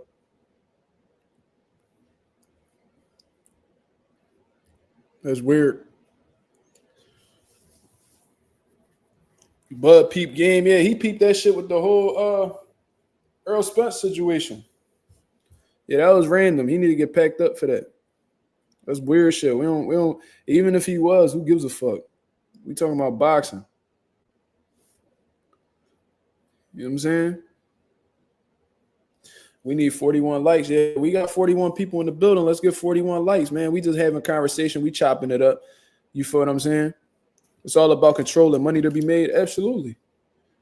But, it's sad because, bro, I loved the PBC model at one point in time, bro. I was loving what they was doing.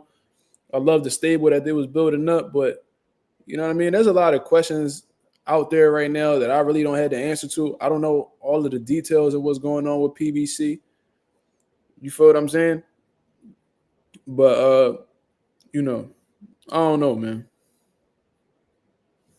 You said missing 27. Oh, okay. Hold on. We got 25 likes, man. We need at least 40 people. Let's get 40. Let's go. But yeah, niggas not coming on here and hating, bro. That's not what we doing. You feel what I'm saying? The nigga said Tank is a disgrace to boxing. That's crazy. I ain't gonna say all that. Nigga just need a that nigga need to hop off the porch. You feel me? Said PBC is pretty much done. They got to put their own budget up. Hey, man. If that's the case, then they just need to let these niggas go and go explore other options. You feel me? It's a lot of niggas sitting on the shelf when they could be active right now. Yeah, I mean, and as much as I fuck with Al and I fuck with PBC, because I got a history with PBC. You know what I'm saying? We done did business together. We done made some fights happen under the PBC umbrella multiple times, and they always treated us well. But, you know, there's no reason why these talented-ass fighters that they got in their stable only fighting once a year or once in 2 years. It's crazy, bro.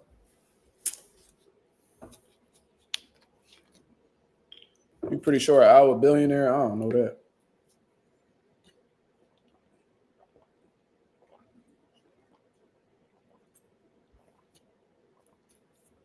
Absolutely anonymous. Tell them we don't play with these wrenches. You know what I'm saying? Niggas got switches on them wrenches, you heard? T.O. trying to have a contract dispute with them now. Yeah, T.O.'s an idiot, bro. T.O.'s an idiot. Like, his claim was that he's now a free agent and all this shit. But what these niggas don't know, and I don't know how his lawyer didn't tell him, but Bob Arum came from law, bro. He understands contracts real well. He knows what the fuck is on that contract. And this is going to be a doozy for him, I guarantee you. These fucking promoters, bro, they word contracts. And this is what a lot of people don't know. They word contracts in a way where they could really lock you in on a promotional deal for a lot more years than what they put in on the first fucking page of that contract. Let's say you watching right now, one of the 40 people in the building, you sign with Bob Arum. You sign a good deal with top rank Bob Arum, and this is supposed to be a 5-year deal. You feel what I'm saying? So from 2024 to 2029, you will be represented by Bob Arum and Top Rank. They guarantee you this many fights, blah, blah, blah. You're going to fight 4 to 5 times a year, blah, blah, blah, all this shit, right? Just the necessary stuff. However, on that second, the third, fourth page, they telling you, oh, if you win a regional belt, your contract extends another 3 fights. If you win a world title, your contract goes on for another 3 years. This is the shit that these motherfuckers don't tell you. I know that personally. I done read promotional contracts, and I'm like, I seen my dad. I remember we was sitting at a hotel one time. One of my dad fighters at the time was about to sign this promotional deal. And, you know, he had a conversation with the promoter. They had understanding, whatever. They said, all right, let's get it in writing. So my dad sits in the hotel room. He's sitting on the mattress, and you know, I'm just watching him work. You know what I'm saying? I'm just listening, observing, just paying attention. And the whole time, my dad's just highlighting shit. Just highlighting the whole shit. Boom. My dad was like, we could follow through with this contract, but this needs to be taken out. This needs to be taken out. We didn't speak about this, so this needs to be taken out, or you know, we can meet in the middle here, but this niggas get finessed like that, bro. Also, there's contracts that be completely voided, and for what people don't voided as in like expired, you know, no longer continuing. Niggas be in contracts that they low-key don't even know are no longer active, because first of all, these dudes don't be reading their contracts, and 2, they don't be understanding what they reading in these contracts. I'll give you an example. I had another fighter who had this managerial contract with this big manager that's associated with Top Rank that has a lot of these big names on Top Rank right now. I'm not going to say his name. I don't know who watching. You never know who watching. But it was a slave deal. It was a slave deal to the point where that manager wasn't getting along with that fighter once the fighter was realizing that he got ultimately set up. And the manager sat his ass on the shelf as a result, to the point where the dude was contemplating no longer boxing. And this is a talented kid. I'm not going to say his name. My dad was like, yo, do me a solid, bro. Send over that contract. Let me take a look at that contract. Looking over the contract, he flipping through the pages. He was like, yo, he's guaranteeing you this. Did he give you that? No. And it says, I don't remember the exact wording, but let's say it says, we're guaranteeing you 3 fights a year. If we don't give you that within that time span, this contract is voided.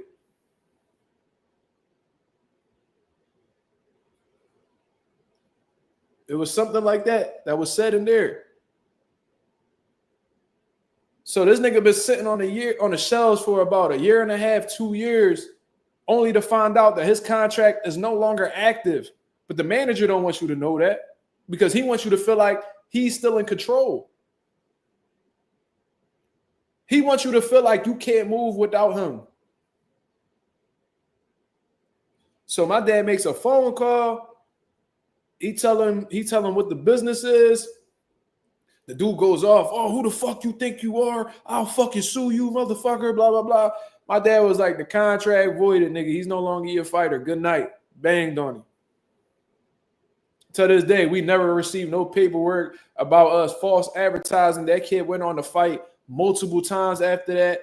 You know what I'm saying? Signed a promotional deal. Have a whole different, had advisors, had managers after the fact. And we never heard a word from this dude. Why? Because from a legal standpoint, that nigga had no leverage to make any type of to take on any type of legal action against that fighter or even us. So I said all of that shit to say that T.O.'s a fucking idiot. He don't know what he reading. And Bob Arum is going to cook that nigga in court. Straight like that. Now, there might be a situation where Bob, like, you know what, man? Fuck this nigga. Like, fuck this nigga, man. Yo, give me this much bread and I'll shred your contract, nigga. Just like they did with Floyd. They had enough of Floyd. They was like, you know what, man? Just give me this bread and we gonna let you, skip. Same shit they did with Berlanga. All right, man, you know what? Just give me $300,000. We let this contract go and you go about your way. We might do some shit like that. Yo, look, my pop in the chat right now. Yo, Pop, you remember what I'm talking about? I ain't gonna say the name. I ain't gonna bring up nobody's name. But do you remember that phone call you had and the dude was talking crazy to you? And you got that contract taken? You got that contract right out the motherfucking way, Pop. Yeah, you know exactly what I'm talking about. My details might be a little bit off, but I recall that shit like it was yesterday, bro. And T.O. might be on some shit where it's like, he probably don't know what the fuck he reading for real. And yo, Pop, you could confirm this too. Like, they be little hidden shit in contracts where it's like, oh, if you win a world title, your contract extends another 5 fights, or whatever the fuck the quantity is. I seen this happen. He tell him, Coffee Plate talking about you gotta tell him my pop to hit the like button. That's hilarious. But no, real shit. I have released more fighters out of space contracts than anyone.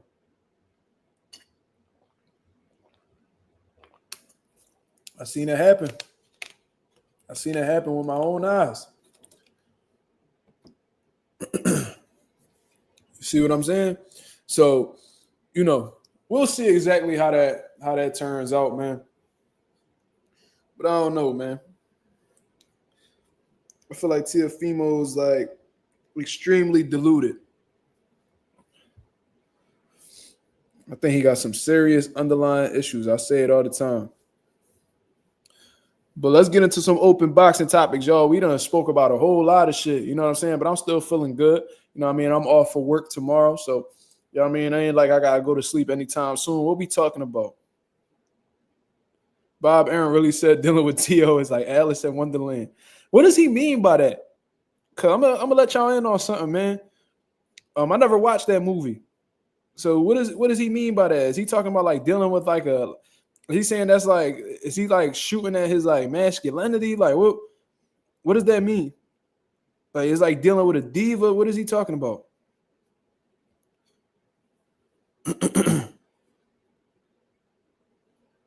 Oh shit! Why his son released that video, bro? He released it. Hold up. When he released that shit, I ain't see it.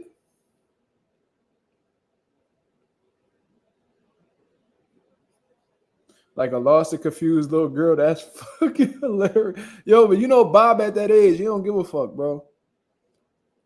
Bob at that age, I didn't think he was gonna release that interview because for real, like Shorty kept fucking up. She was like low key having like an anxiety attack. You feel what I'm saying? Like we had to calm her down a couple times. You know what I'm saying? Like she was scared to get close to me and shit. And I ain't gonna lie, she was making me uncomfortable. I was trying to like, you know what I mean, be cool with her. But like, I don't know, bro. She definitely got some shit that she need to take care of. Oh shit, the video dropped. Okay. Somebody commented and said, she fire. I ain't hear nothing dude saying. That is hilarious.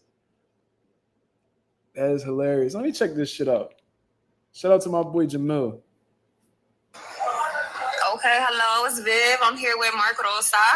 Rosa. All right. I like that. What's going on? All right, everything good. How you feeling? I'm chilling. I'm maintaining. I seen that Boots and Band was doing a little event over here for the kids, for the community. Boys and Girls Club. Exactly. So I just came through. You know, I never met Band before. He's one of my favorite fighters. So, you know, my boy Jamil was coming through. So I figured I'd stop by. Okay. And how you feel about the fight on Saturday? Jaron Ennis versus Karen Chavaka, whatever. I'm sorry. It's a crazy name. Yeah. Exactly. But to answer your question, I think it's a great event for Philadelphia. I definitely wasn't nervous. At the Wells Fargo, he had a great turnout the first time, so he's looking forward to doing the same the second time. He's beat Karen about a couple years ago. Karen worked his way up back in the ranks to get the opportunity, so he's looking for revenge.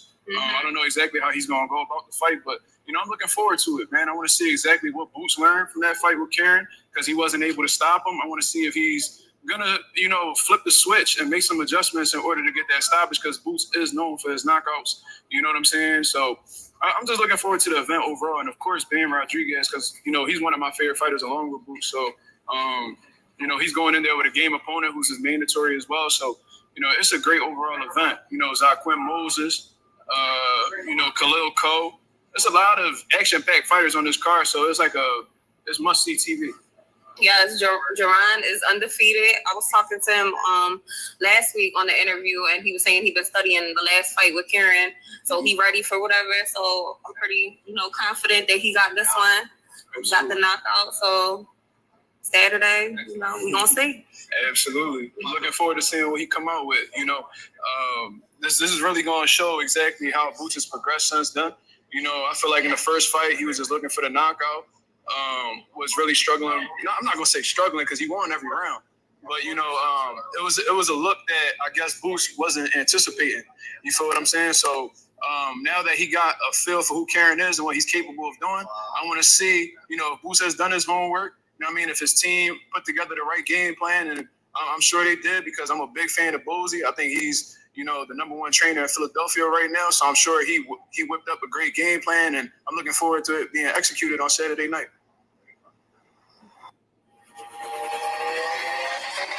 Not bad. I felt like it was worse in person. But yeah, she was like low key skitzing. We had to do like 3-4 takes. Yo, my pop. Yo, pop, why you doing shorty like that? He said her voice annoying as shit. I ain't gonna lie though. Like when she showed up to the event, bro, everybody was grilling her, and I'm like, bro, I ain't even on that type of time type shit. But he was like, yo, you mind? Jamil was like, yo, you mind if shorty interview you? I'm like, nah. He was like, yeah, man, because a lot of people lose focus. I said, bro, I ain't one of them type dudes. You feel what I'm saying? I ain't no simp ass nigga. We gonna have a conversation. I fear nobody. You feel what I'm saying? I'm too grown for all that shit. When I was a young boy, I probably had trouble speaking to women. Now, I have a conversation with anybody and keep that shit pushing. You know what I'm saying? He said, who the hell is she? That's somebody that Jamil. Yeah, that's like an intern of Jamil's. He trying to expand his brand and shit like that. So he just trying to get people like added to the team, I guess. She could do it. I think she just need to be, I feel like with media personalities in general, just gotta do your homework. You see what I'm saying? No, I was never nervous, bro. Thomas, I'm not you, bro. I know you don't know how to talk to bitches, but I done been around a few, bro. Damn, Pop, you Pop tripping, bro. What I'm gonna say is she just need to do her homework. You know what I'm saying? Do your homework. You know what I mean? Become a student of the game and, be educated on the sport.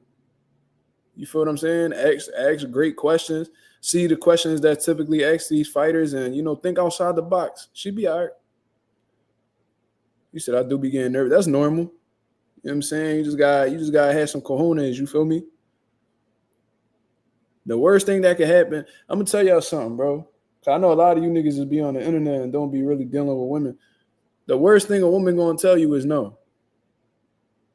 Y'all be so scared of rejection. Y'all niggas need to get up off of these computers and start communicating. It's a real world outside this laptop. You feel me? Yeah, I could tell that Tom is right, one of them dudes, because he trying to put his energy on me. I know you was nervous. Oh, man, you wasn't. Bro, you could clearly see in the video, nigga, ain't nobody stuttering. I'm speaking real well. Said Mark glitching? What you mean? What that mean? When I hear glitching, I'm thinking like the Wi-Fi fucked up or something. But I'm well spoken. I speak to her like how I speak to everybody else, bro. She a pretty woman. I mean, but pretty bitches is everywhere you go, bro. How did I improve? Experience. Anonymous, sometimes you gotta do that, man. I ain't the oldest nigga, but I ain't the most experienced one neither. My pop could be the one to give y'all advice for real. He the one. But what I'm saying is, niggas gotta take chances out here. You'd be surprised what these women are say by just talking to them. Thomas, what's your type, Thomas? What you like? I know you a white boy, so you only fuck with white bitches. Like, what is it?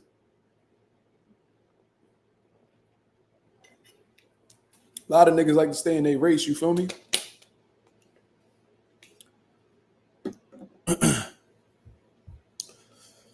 You 23. That's a good age. Oh, you fuck with the snow bunnies. That's it, bro. You gotta diversify, my nigga. You might run into some shit you probably never want to lose. Going outside your race, my brother. The snow bunnies, man, they cool. I never took one like personal.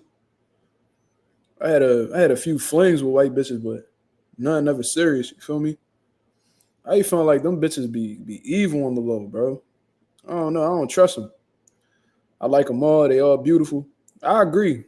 Yo, Tony, I can already tell, bro. We right here with it.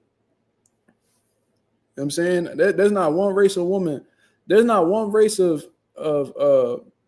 human, no ethnicity, no race overall that I haven't seen a beautiful chick in. I've seen beautiful black women, white women, Asian women. I've seen them all. You know what I'm saying? And Like my boy Skills say, they all float. Like my boy Skills said, they all float. You see what I'm saying? Now I ain't want to. Skills be on a different type of time. He thirsty. But niggas got types though. Yo, Thomas, how old is you again? You my age or you younger? This nigga said the dome. That's crazy. My dad said I got back problems, so for me, anything under the welterweight division. They gotta be 147 and under. The heaviest girl that I've ever dealt with was probably my first girl, but she wasn't even heavy for real. She probably was like 130, maybe. She had a whole lot of ass though, so it was just she was what Dr. Umar say, 5'5", thick in the thighs. She was thick as fuck. So that was probably but besides that, I've always dealt with like petite women. But I don't got any girls that, I've dealt with that have looked alike. You feel what I'm saying?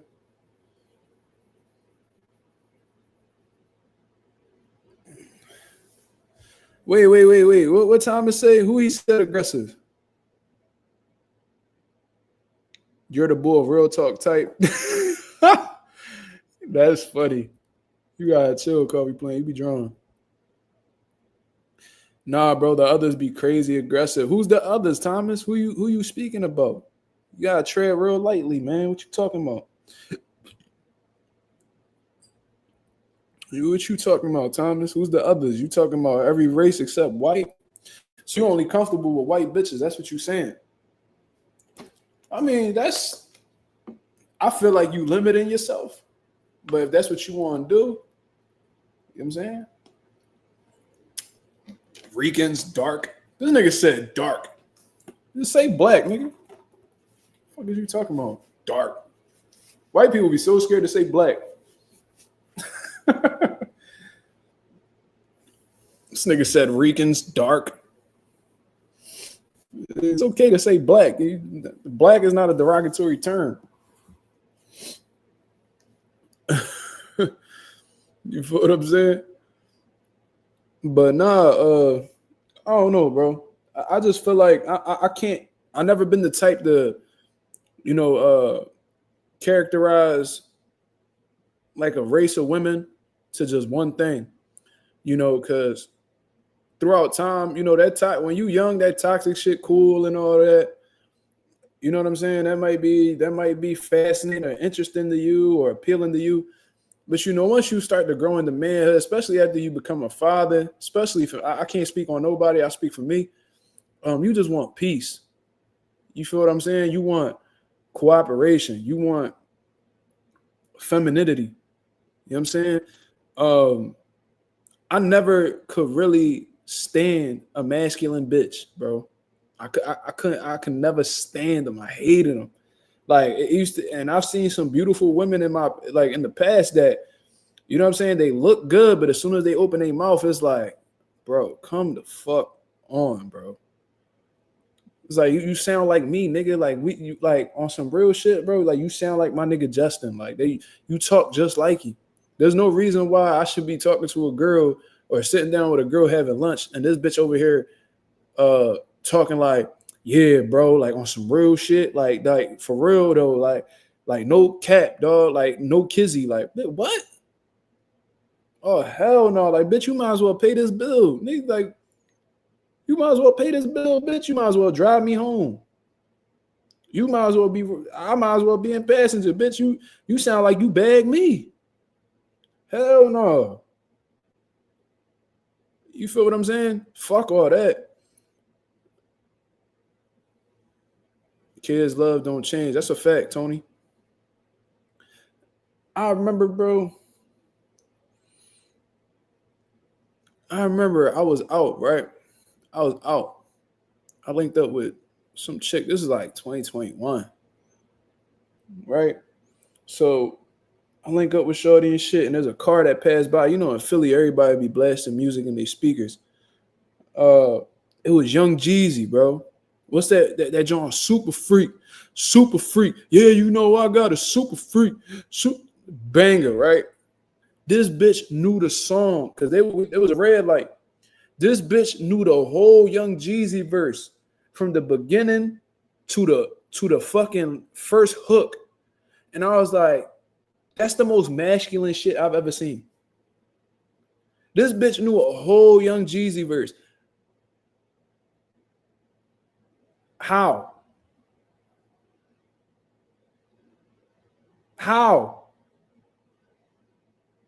Do you live with all, like, is you the youngest daughter is you the only daughter out of like 9 trap brothers? Like, what, how the fuck do you know a whole Young Jeezy song? Like, I feel like feminine women would even listen to Jeezy in their spare time. They listening to fucking Janae Aiko. They listening to fucking Mariah the Scientist and women like that, Summer Walker, whatever. Like, you know a whole Young Jeezy verse, bitch. Oh my god. Yeah, singer Blunt talking that shit. He said sing a scissor verse, shorty or get out. That's a fact.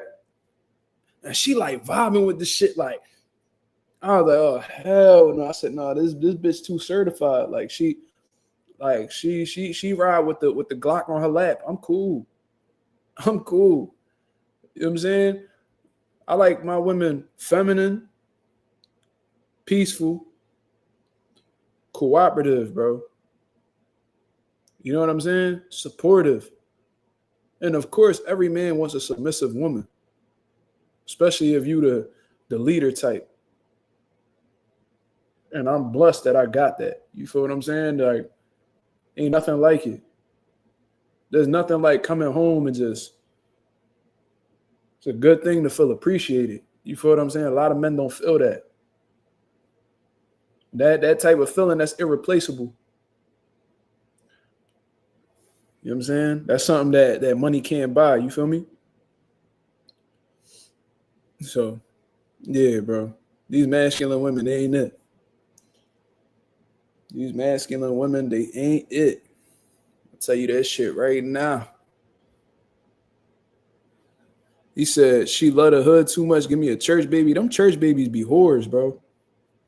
I don't know, bro. Them bitches be whores. I know a few church babies. They be out here getting sprayed on, and then they come in and repent the following morning. Shit. A cooker. I like a woman that could cook. Mm-hmm. They be whores, bro.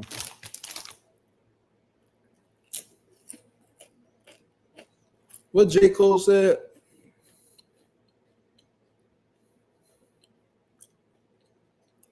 That nigga J. Cole got a song called Purple Rain, where he was talking about fucking Vanessa Simmons, Rev Run daughter. He said when Revy Rev called, she just ignore. Like, he was talking about how like she this church girl. He said, give a nigga dawn while her father giving sermons. Let the choir sing. If they knew like I knew, she got that fire thing. Pour a little OJ with some Patron. I'm feeling okay. But homie, she's gone. When Revy Rev call, she just ignore. And then I hit the dope. Cause baby, I gotta go. No, I'm not saying all of them, my brother. Don't misconstrue my words. There's some loyal, devout women in church. That's an ideal place. But from my history, you know what I'm saying? I've seen women that, they play behind this God club, this God talk, walk around with purity rings, and they be getting slayed on the regular, getting smutted. What the fuck J. Cole said too? He was like, he said, on the inside, man, on the outside, man, them girls be the squeakiest. But deep inside, man, them girls be the freakiest. Mischievous, downright devious. Say she want cake, I got all the right ingredients. That nigga was something, bro. I tell you, that's some real shit.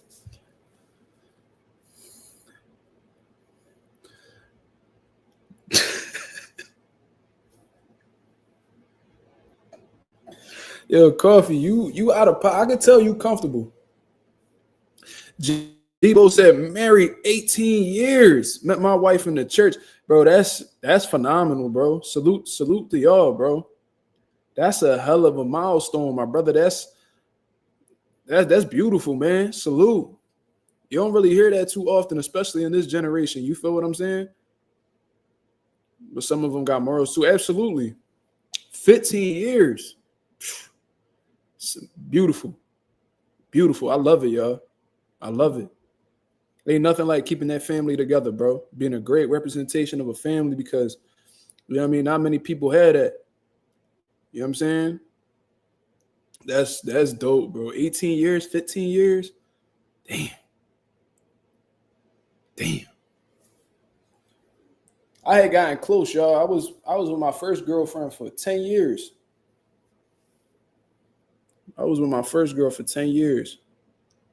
From like 8th grade to like 2021. I think. Yeah, bro. It could be done, bro. It could be done. Niggas just, you know what I mean? You need cooperation, bro. You need cooperation. You need somebody that's, you know, serious about you. Yeah, I did, bro. Me and my girls just made a year, bro.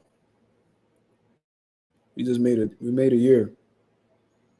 So we working on it. We gotta start somewhere, right, people? Absolutely. I got no problem keeping a woman, bro. But like Tony said, it takes two. And when you the only one putting out effort, or you know, when you're doing everything you can to keep something together and you're not feeling appreciated, and you know, after all these different types of conversations, they still not willing to change, you gotta do what's best for you, man. As a man, you should never be scared to walk away from somebody. Good fuck. How long y'all been together? If you being disrespected consistently on a regular basis, and you can tell they don't care for your feelings, and you know, you can tell they don't really appreciate you, and all the effort you putting in, that's not enough for them. And you know what I mean? They being more pessimistic than optimistic, and you know, they finding holes and problems with everything you doing. That shit could wear away at you mentally, bro. And you know, where you're not appreciated, you shouldn't be. Y'all can have arguments, y'all can have disagreements, whatever the case may be. That's part of a relationship. But it's different when, you know, there's no respect there. You feel what I'm saying? So that's that. That's that. Let me see something real quick.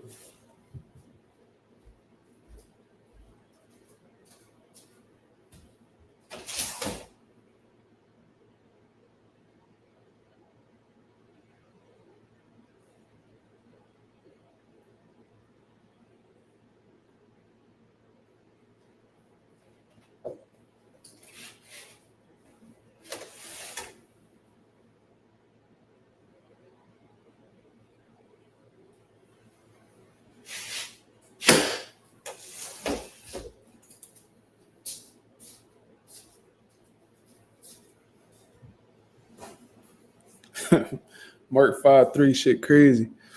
Now I was hearing some loud shit, so you know what I'm saying? Just making sure everything is everything. Yo, Thomas, I'm probably taller than you, bitch nigga. What you know about Aaron Pryor? I know about him. I know about him for sure. I ain't gonna say like I'm a historian, like I know everything about Aaron Pryor, but I'm well aware of who he is, and I watched a few of his fights for sure. The Hawk for sure.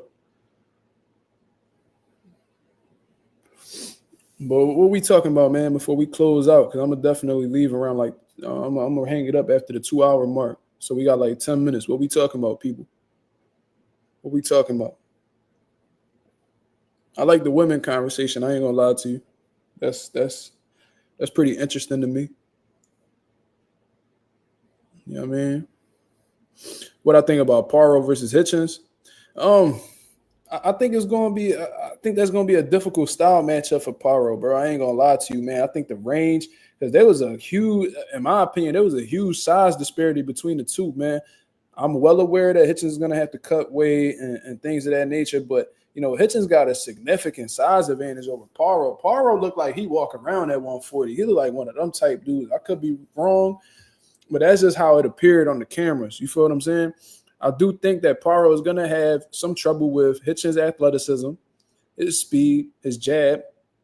And I could really see a situation where if Hitchens doesn't fall victim to the rehydration clause, he might outbox him. Look at this fucking goofy right here.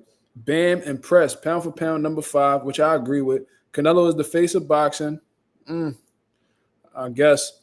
And Ryan stops boots. That's where you're absolutely wrong, my brother. And the fact that you are eating the dick of 2 drug cheats right there just lets me know that you are an absolute idiot and you need to get the fuck off this channel. You feel what I'm saying? This definitely ain't the channel for you. We rock with Bam, but Canelo, drug cheat. You know what I mean? We ain't backing his play. Ryan, drug cheat. We not backing his play. You feel what I'm saying? And in terms of him stopping boots, he could take all the motherfucking, what was that shit? Ostarine in the world. He will never beat Jaron Ennis. Jaron Ennis will stop Ryan Garcia within the first 5 rounds. Easy work. Easy work. And let's not forget your boy Ryan, the quitter, on top of being a drug cheat. Pack him up and get him the fuck out of here. Fuck, nigga. That's a crazy nigga. Is that Young MA? Nigga, is that Young MA in your profile pic, or is that just a butch? Who is that? You need to stop right there and explain yourself. Who the fuck is that? You sipping on a bottle? You got the iced out bezel with the forearm tack, cuz? Ooh. Ooh.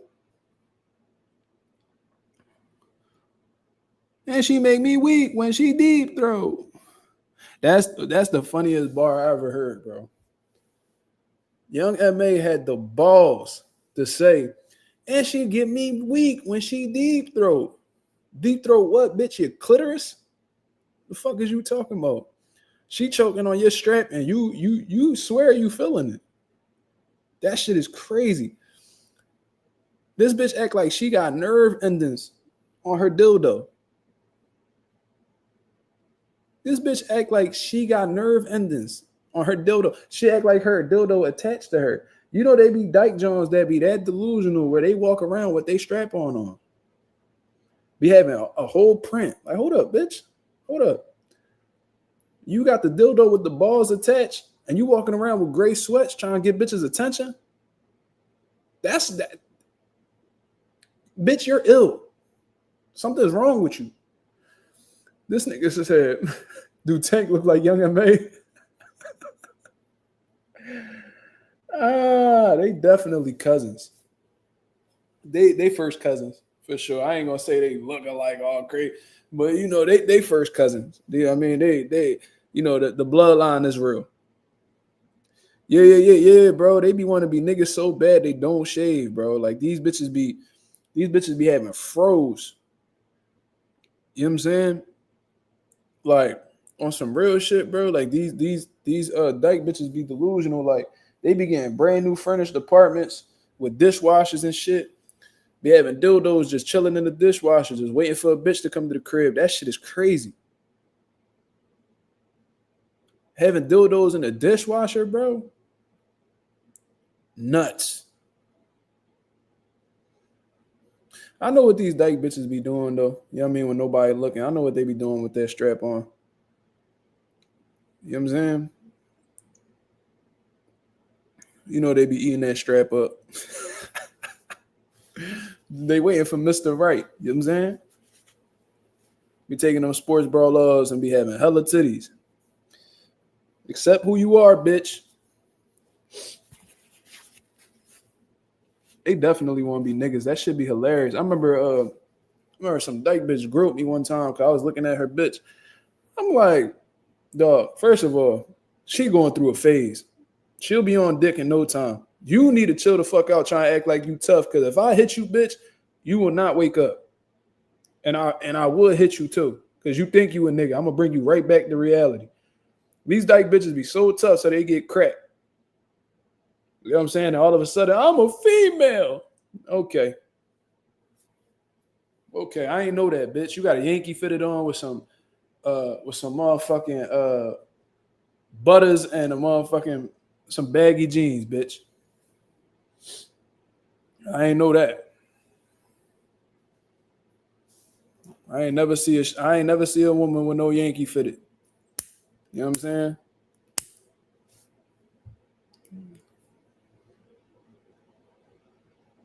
Dead ass. Yeah.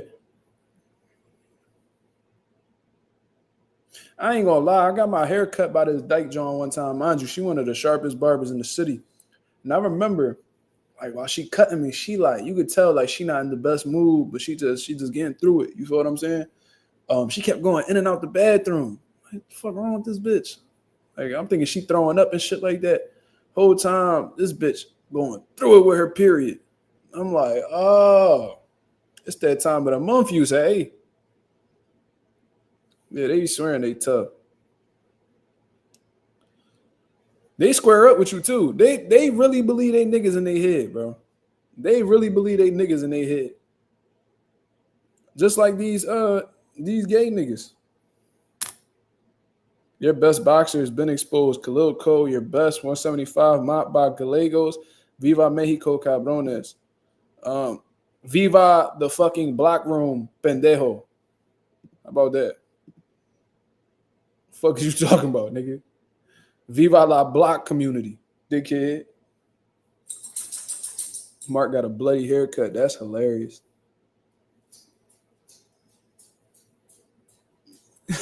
He said, I ain't know about Mark after dark. You wild off the boxing talk.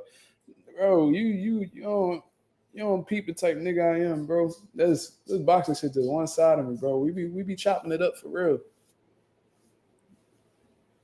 Hold up. Yo.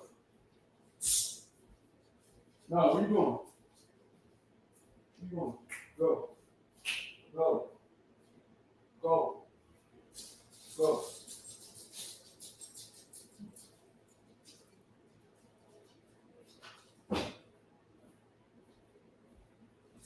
Yeah, go. He went right his kid. You already know what type time I'm on.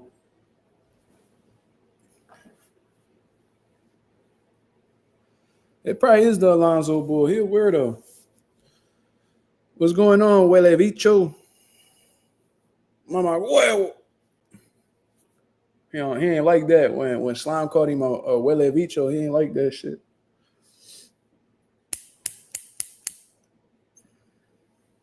But nah, yeah though.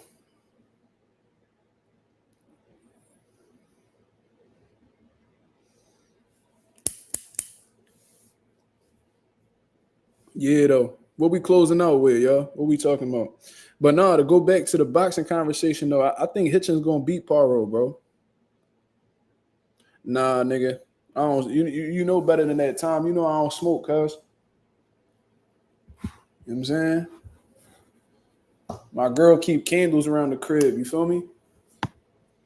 My girl keep candles around the crib. So raspberry peach froze, I believe that's what it says. Raspberry sorbet, lemon sugar, coconut water. So we keep the lighters around for the candles. I don't smoke. He was saying Emiliano would defeat Abdullah. Cap. I'll bet whatever on that. Smoke that T.O. pack. That's funny. What you think about the Pacheco versus M. Billy, the IBF just ordered? I absolutely love that fight, and you was the first one to actually put me on to that topic. I felt like that went under the radars, with the boxing world.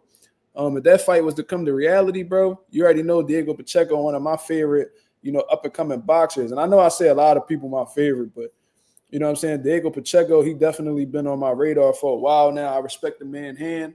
I fuck with his craft. Christian Mbili, strong, rugged, pressure fighter. I feel like Pacheco is a little bit more well-versed than Christian Mbili, but Diego Pacheco cannot play with that man. You feel what I'm saying? I do think that Pacheco has the tools necessary. You know what I mean? The accurate body shots, the good combinations, solid hand speed. I think he has the tools necessary to break down Mbili and at least get Mbili's respect. If he's able to get Mbili's respect, I think he could pull that shit off. But Mbili ain't nobody to play with. You feel what I'm saying? That dude's serious. I watched a couple of his fights.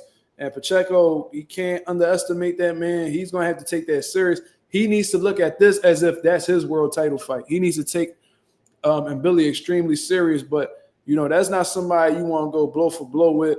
You got to box this man. You know what I'm saying? You got to box this man. So, Pacheco just got to stay on the outside. Yeah, I got to see exactly what the well, let's do something real quick. Let's look at the height difference between Mbili. How tall is Christian Mbili? Because he didn't look like he was the tallest when I seen him, you know, in a couple of his fights. He is 5'9". Okay, so me and him are the same height.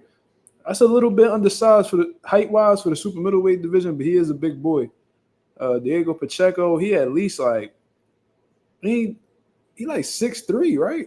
Am I tripping? Oh, he's 6'4", according to the quick facts. Oh, wow. Yeah, that's a tall motherfucker, bro. Damn, I didn't know Pacheco was that tall. I thought he was at least 6'2", 6. He's 6'4". This nigga Dwayne Wade height, cuz. Damn. You know Diego Pacheco got a brother that's a heavyweight. He's taller. He like 6'5", 6'6". But I forgot his name. Let me see. And I think he an undefeated prospect himself.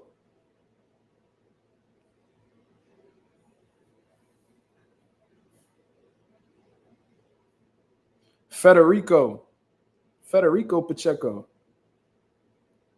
I wonder how he fights. Let me see. Yeah, he's 7-0 with 5 knockouts. He got an undefeated dude on his resume. Okay. And he getting knockouts too. I gotta see that boy fight.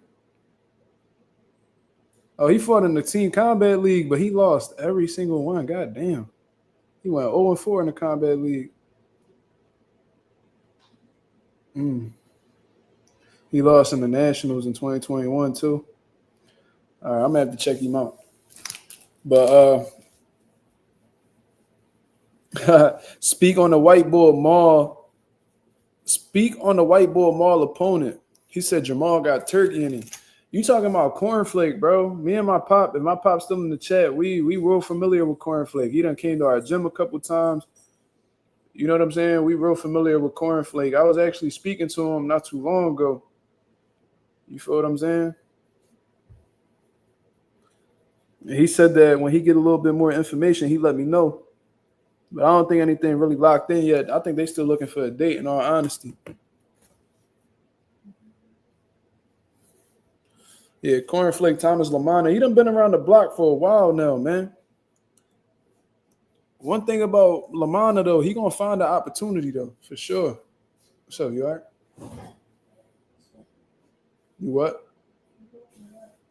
I woke you up? How? I'm being loud? Oh, my fault. My fault, love. I ain't mean that. You know what I'm saying?